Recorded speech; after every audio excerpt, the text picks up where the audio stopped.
Why do we get triggered? What is happening in our head and in our physiology when we get triggered?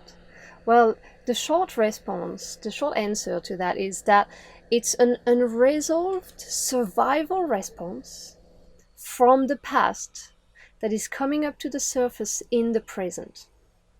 Let me explain a bit more in details here. You'll see it's quite simple. In the past, something has happened to us which was stressful or scary or painful. So our physiology went into a survival response. You've probably heard of the fight or flight or freeze response, right? This is a survival response. This is our sympathetic nervous system preparing us for action to defend ourselves through fighting or through fleeing or through freezing, right? This creates a tremendous amount of energy in our body when that happens. And usually after the stressful events, if we have enough time and enough support, our body will discharge this survival energy, so we don't hold on to it, right?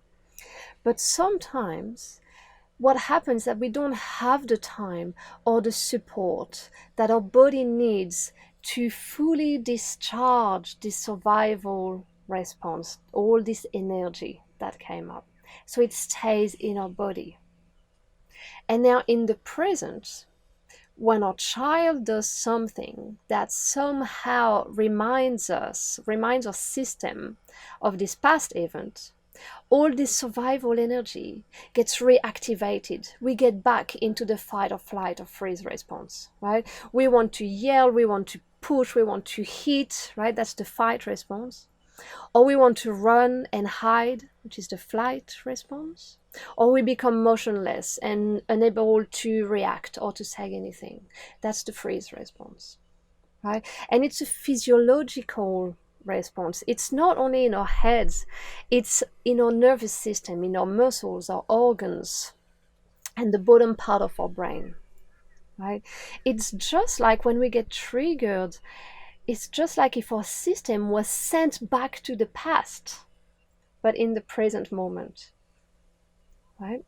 So for example, if we have been victim of violence in our life, whether repeatedly from a caregiver when we were little, or whether it just happened once, and our system hasn't healed from this, right? If it hasn't discharged all this fight or flight energy, then in the present moment, say our toddler comes towards us with a stick in his hand, even if it's just to play, our system can get really triggered because it is reminding us of what has happened in the past.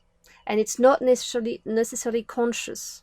That happens in our physiology, right? So while our head knows that it's only our toddler, he's only 1.5, he only's got a little stick, he can't do much harm, our system is unable to differentiate, and it will mobilize all this undischarged energy, all this fight or flight or freeze that it's been holding on from the past. It mobilizes in the present moment, right?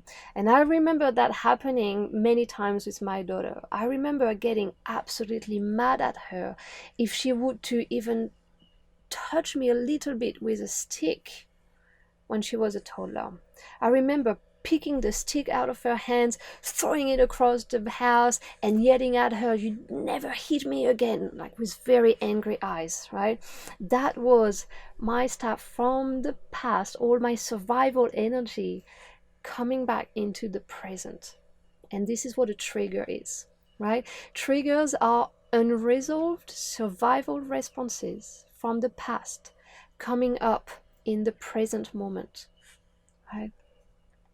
Now, the good news is that we can heal from that. We can heal from the past and resolve our triggers and help our body discharge this survival energy, so we're not bothered by it in the present. And I've done that, of course, because it doesn't feel good to be triggered like this by my little toddler.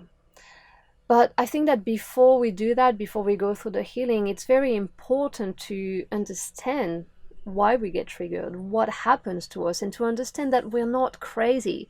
It's not just in our head, right? It's something from the past that is unresolved in us, right? So if you're suffering from those big triggers and those big reactions, I'm sending you a lot of compassion. I know how hard it is, and I also want you to have hope, because it can heal. And I recommend you to see someone who is trained in somatic experiencing, because this type of healing needs to be done at the nervous system level, right? Talks therapy is not enough to heal from those, to discharge all the survival energy that is unresolved, right? So let me know if that makes sense to you. Let me know if you understand what can be happening to you, what have been your experience with triggers, and I will make more videos. So feel free to ask me any question on this subject. I'm sending you lots of love, and thank you for watching. You're amazing. Bye.